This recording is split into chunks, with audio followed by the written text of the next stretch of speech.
Weddings are supposed to be the happiest day of your life. For me, it started that way. I just married the woman I love, the reception was buzzing, and everyone seemed to be enjoying themselves.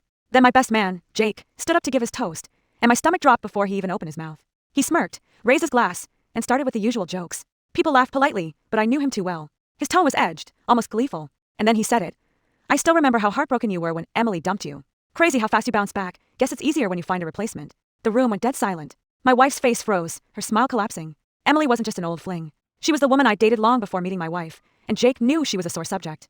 Dropping her name in front of 200 guests wasn't just inappropriate, it felt deliberate. I felt my chest tighten. My wife's eyes flicked toward me, searching for answers. Whispers rippled through the tables, the kind that sting even when you can't hear the words. I forced a laugh, hoping to brush it off, but Jake wasn't done. He leaned in with a grin, adding, "Guess some secrets just have a way of coming out, huh?"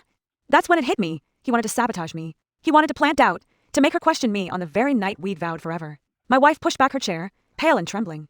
She muttered, "Is this true?" And I knew if I didn't handle it right then, I might lose her. My legs felt like concrete, but I stood. I locked eyes with Jake, my voice sharp enough to cut the tension. "Jake, you're not my best man anymore. You're just a bitter ex-friend who thought humiliating me would be funny. But you didn't just embarrass me, you hurt her. And that's unforgivable." Gasps shot through the crowd. Jake scoffed, waving his glass like it was all a joke. "Oh, come on, man. Don't be so dramatic." But I didn't back down. "You think this is a joke? My marriage isn't your punchline. Get out." Two of my groomsmen, guys who'd already had enough of his antics, stepped in. My uncle followed. Together, they escorted Jake out while he sputtered excuses and curses.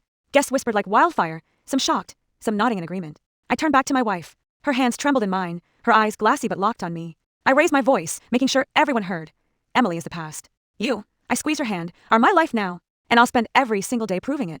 The tension cracked. People began to clap, hesitant at first, then louder, like they were relieved someone had broken the spell. My wife's lips trembled into a shaky smile. She whispered, "Thank you." The rest of the night wasn't perfect. Some guests couldn't stop talking about the scene. A few even left early, muttering about drama at weddings. But honestly, I didn't care. Because in that one awful, humiliating moment, Jake gave me a chance to prove my loyalty in front of everyone who mattered. Not just with vows at the altar, but with action, choosing my wife over my so-called best friend.